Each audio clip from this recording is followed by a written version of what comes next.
We all know that a man is the head of the family, and his wives do his bidding.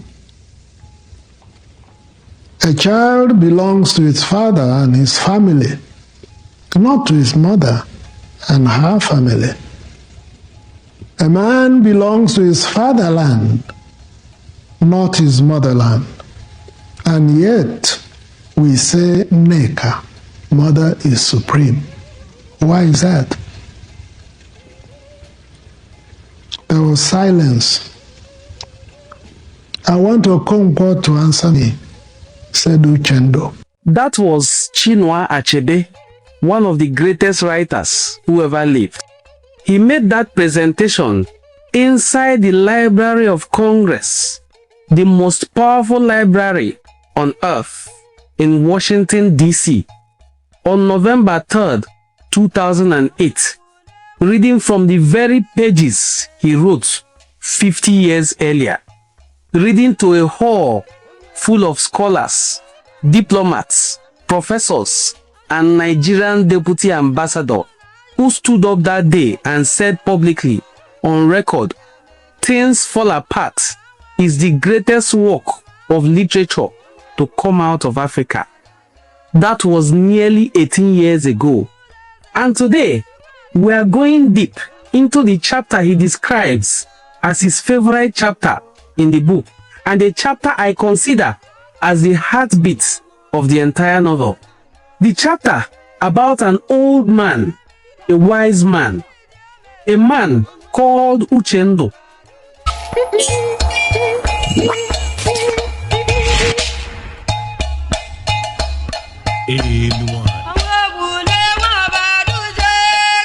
Welcome back to Enu Cultural Forum. If you are new here, kindly hit the subscribe button and tap the notification bell so that when we put out videos, you will be among the first set of people to see the video.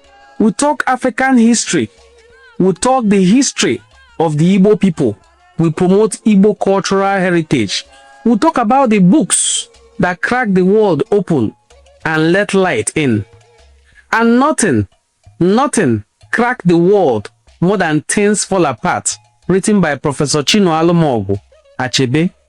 Now, most people who study this novel focus on Okonkwo's pride, his fall, the clash with colonialism, the tragedy at the end. But today, we are going somewhere that doesn't get enough attention. We are going to Mbanta. We are going to exile with Okonkwo, and we are going to sit at the feet of his uncle, Uchendo, a man who in just a few pages of the text delivers some of the most profound philosophical wisdom in all of African literature, exposing clearly the Igbo philosophy regarding the woman, the girl child, and the mother. By the end of this video, you are going to understand who Uchendo is and why his role matters, the full meaning of his speech about why mother is supreme, how this single chapter reveals the depth, complexity, and beauty of the Igbo culture, and why Professor Chinua Achebe, reading his novel at the Library of Congress in 2008, was itself a world historical moment. To understand Uchendo, we have to understand the moment Okonkwo arrives at his door. And to understand that moment, we have to go back to the beginning. Okonkwo is, at the opening of Things Fall Apart, the most celebrated man in Umuofia. He is a wrestler who threw the great Amalinze, the cat. He is a warrior. He has 3 wives, a large compound, yam barns full of ntotoji. He has titles. In Igbo society, titles are not just mere names. They are the architecture of a man's identity, the public record of his achievement. But Okonkwo is also a man driven by terror, a terror of becoming his father, the gentle, depth-reading, flute-playing, Unoka. A man Okonkwo considers a failure. Everything Okonkwo does is fueled by that fear.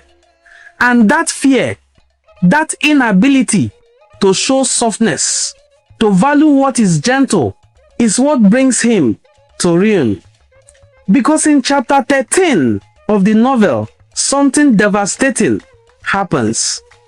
At the funeral of a great warrior named Uchendo, Okonkwo misfires during the ceremonial firing of shots, and the bullet strikes Uchendo's 16-year-old son dead. It was accidental. Okonkwo did not mean it. He would never have meant it. The boy was the son of the man they were burying. A compound full of grief, layered upon grief again. But in Igbo tradition and custom, and Achebe renders this law with precise cultural accuracy, there are two kinds of wrongdoing. There is intentional crime, and there is ocho, the accidental killing of a clansman. The earth has been polluted. There is only one remedy: exile. Okonkwo must leave Umuofia for 7 years. He burns down his compound, a ritual purification, and he goes with his wives, with his children, including his daughter Ezimma, who he secretly loves more than anyone, and whom he once said should have been a boy. And he goes to his motherland, Eboene. He goes to Mbanta. He returns to the place where his mother was married from. And at the gates of Mbanta, his mother's kinsmen received him. And the elder of those kinsmen, the oldest and most respected among them, is his mother's younger brother, Uchendo. Let's talk about who Uchendo actually is. Because Achebe doesn't give us a young man. He doesn't give us a warrior or a title chaser. He gives us an elder. Uchendo is old. He has buried 5 of his 6 wives. He has children, grandchildren, great-grandchildren. He has watched death come for those he loves more times than most people can count, and he is still standing. In fact, he said with his mouth that he buried 22 children. He had 6 wives once. He had none now, except the one who doesn't know her left from her right. In Igbo culture, the elder is not just a person of age. The elder is a repository, a living archive, a man or woman through whom the wisdom of the ancestors continues to speak. The elder is the man or woman who has seen what the young has not yet faced. And the elder speaks not for themselves, but for the community's survival. This is who Uchendo is. And when Okonkwo arrives in Mbanta, broken, humiliated, the mighty man of Umuofia, reduced to a refugee, it is Uchendo who welcomes him. Think about what this means emotionally. Okonkwo has never learned to ask for help. He has never leaned on anyone. He has spent his whole life running from weakness, and now the universe has forced him to his knees in his mother's homeland, dependent on the kindness of an old man he barely knows. And Uchendo would have been cold.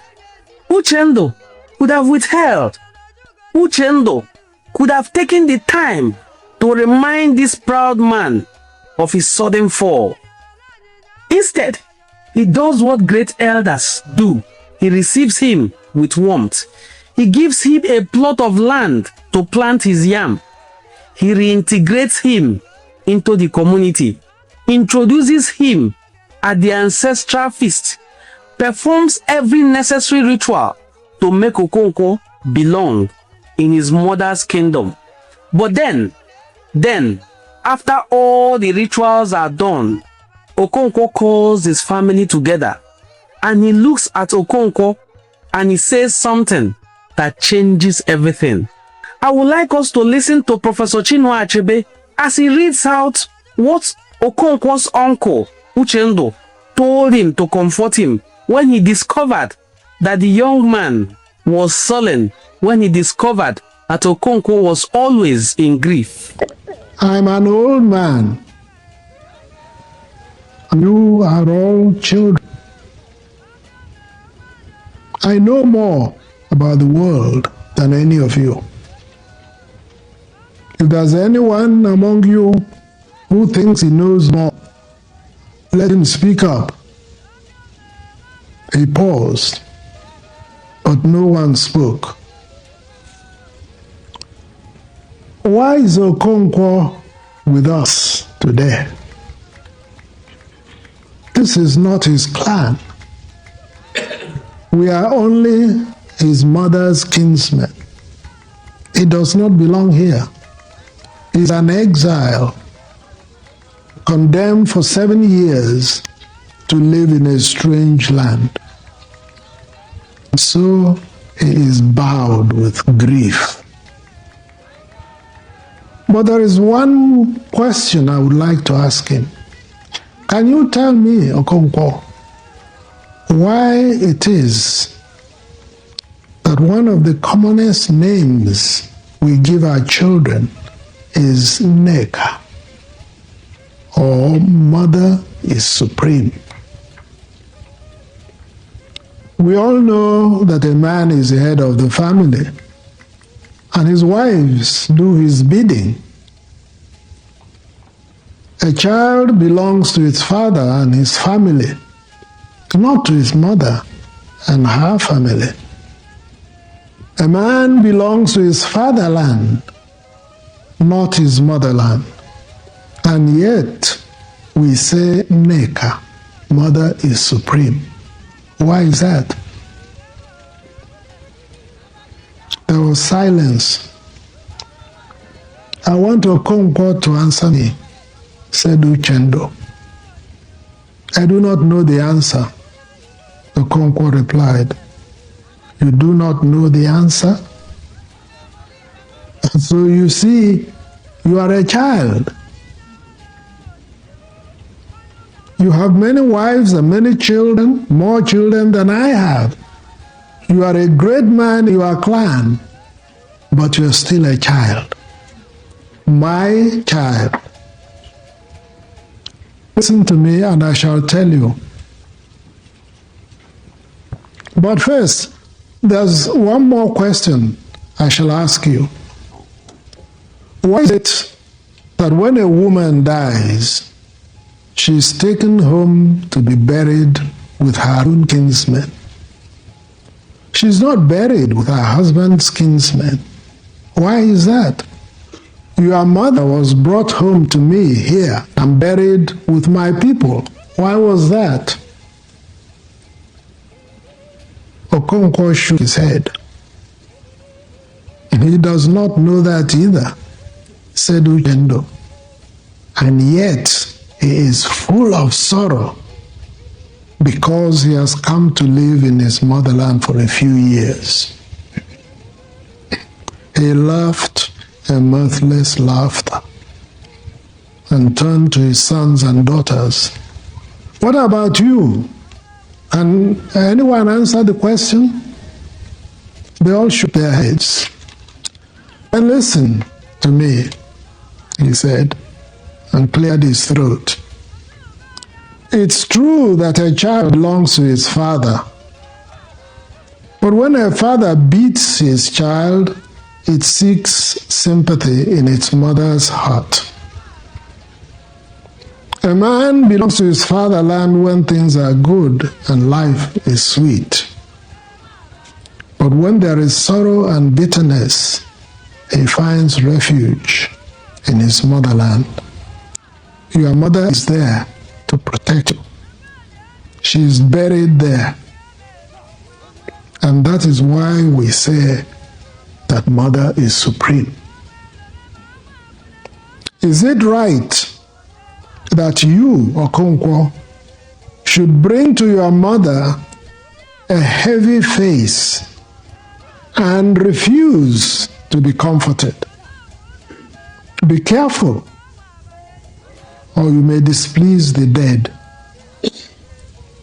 Your duty is to comfort your wives and children and take them back to your fatherland after 7 years. But if you allow sorrow to weigh you down and kill you, they will all die in exile. He paused for a long while.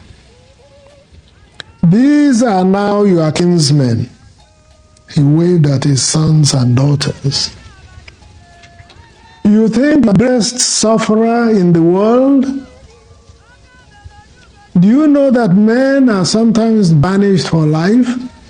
Do you know that men sometimes lose all their yams and even their children? I had 6 wives once. I have none now, except that young girl who doesn't know her right from her left. Do you know how many children I have buried? Children I begot in my youth and strength? 22. I did not hang myself, and I am still alive. If you think you are the greatest sufferer in the world, ask my daughter, Akweni, how many twins she has born and thrown away. Have you not heard the song they sing when a woman dies? For whom is it well? For whom is it well? There is no one for whom it is well.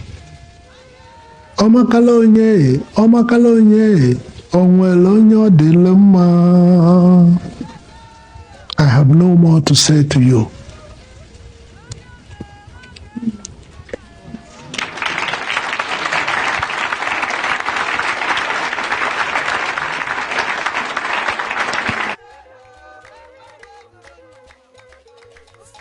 I hope you enjoyed that reading from the Library of Congress at Washington, D.C., November 2008, from the late Professor Chinua Achebe.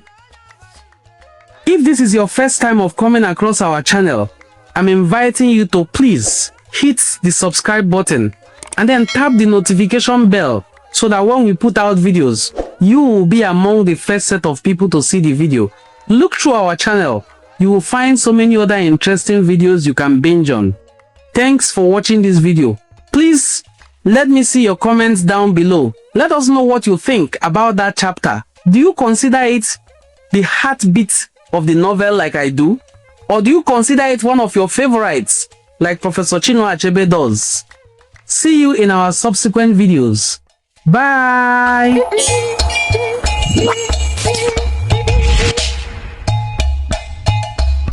In one.